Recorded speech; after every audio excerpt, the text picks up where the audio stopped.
Travelling করতে। জাইন এরই মধ্যে আইসক্রিম নিয়ে আসলো। আশিকের সাথে ডেলাকে কথা বলতে দেখি কিছুটা জেলাস হলো। আইসক্রিম এগিয়ে দিয়ে ড্রাইভিং সিটে গিয়ে বসলো জাইন। কিছুটা রুড হয়ে জাইন বলল, হালকা চাপড় মেরে ডেলা জাইনকে বলল। জাইন বিরক্ত হয়ে গাড়ি স্টার্ট করলো। আর পেছনে আশিক আর ডেলা গল্প করতে লাগলো। কিছুক্ষণ পর পর ডেলার হা হা করে হাসির শব্দ ভেসে আসলো পেছন থেকে। হাসতে হাসতে দু একবার আশিকের গায়ে থাপ্পড় মেরে বসলো ডেলা। তারপর সরি বলল।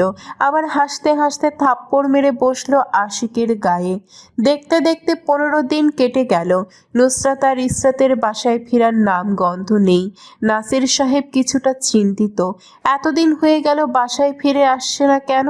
নাজমিন বেগমকে যখন জিজ্ঞেস করলেন কখন ফিরে আসবে নুসরাত আর ইসরাত, নাজমিন বেগমের চোখ জ্বলে ছলছল করে উঠল। ওড়নার কোনা দিয়ে চোখ মুছলেন। দরদ এখন উতলে পড়ছে কেন? যখন আমার মেয়েগুলোকে বাড়ি থেকে তাড়িয়ে দিলে তখন এই দরদ কোথায় ছিল?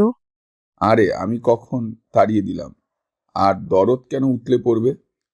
তুমি তাড়িয়ে দিয়েছো। আমার মেয়েগুলো সামান্য কথাই তো বলেছিল। ওদের কথায় কি বলছিল? সব তো উচিত কথাই বলেছিল। আর তুমি কি করলে? সবার সামনে আমার বাচ্চা মেয়েগুলোকে বাড়ি থেকে বের হয়ে যাওয়ার জন্য বললে। সেই তো না করে দিতে। তাহলে ওরা না করায় তোমাদের জাত চলে গিয়েছে। আমি কখন বললাম বাড়ি থেকে বের হয়ে যাওয়ার জন্য? আমি শুধু বলেছিলাম আমার সামনে না পড়ার জন্য। তুমি তো ওদের তোমার বোনের বাড়িতে পাঠিয়ে দিলে। আমার পারমিশন নিয়েছো। আর আমার না করলে বসে আর আমরা না করলে বসে নিজেদের মধ্যে কথা বলে সব ঠিকঠাক করে রাখতাম। সেদিন কি বলেছিলে মনে আছে? বলেছিলে আমার মেয়েগুলোকে একটু মেয়ে মানুষের মতো আচরণ শিখাতে। তাই আমার মেয়েদের বিষয়ে তোমার নাক গলানো আমি সহ্য করব না। আমার মেয়ে যখন তখন আমার যা ইচ্ছা আমি মেয়েদের সাথে তা করব। আমার মেয়েদের সাথে আমি তা করব। তোমার কোনো পারমিশন নেওয়ার আমি প্রয়োজন মনে করি না।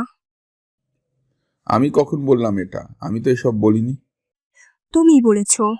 এখন কথা পাল্টাবে না। এই জন্যই তো আমি আপার বাসায় ওদের পাঠিয়ে দিয়েছি। এখন তুমি মিথ্যা বলছো। নাজমিন বেগম কথা বলতে বলতে কান্না করে দিলেন। ওড়নার কোনা দিয়ে চোখ মুছে রুম থেকে বের হয়ে গেলেন। রেস্টুরেন্টের সবচেয়ে ভেতরের টেবিলে বুক করেছে নাহিদ। ইসরাত, নুসরাত আর মোমো সেখানে বসে আছে।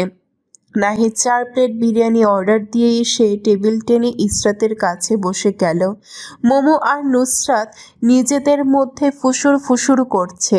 ফুসুর ফুসুর শেষে দুজন সোজা হয়ে বসলো। নুসরাত কথা বলা শুরু করলো, তাদের মধ্যে নীরবতা ভেঙে। আরে নাইমের বাচ্চাকে এত করে বললাম জিমে ভর্তি হওয়ার জন্য, শালা ভর্তিই হচ্ছে না। দেখবি মোটা হতে হতে কোনদিন ফেটে যাবে।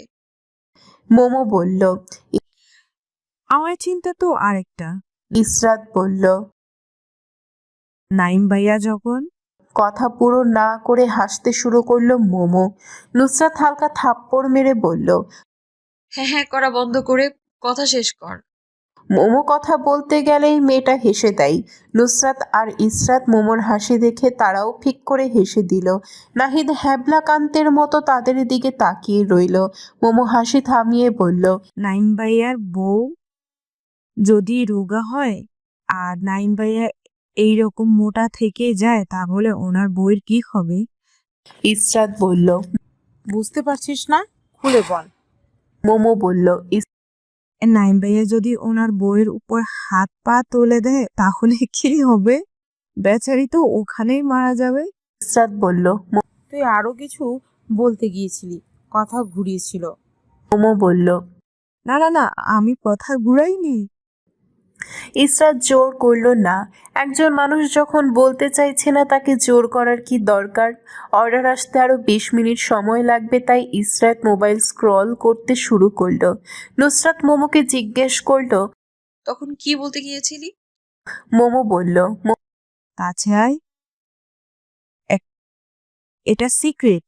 কানে কানে বলি। ওমো নুসরাতের কানে কানে কিছু বলতেই নুসরাতের মুখ হা হয়ে গেল। নুসরাত মাথা দুদিকে ঝাঁকিয়ে বলল, সত্যি তো এত চিন্তা করে তো দেখিনি।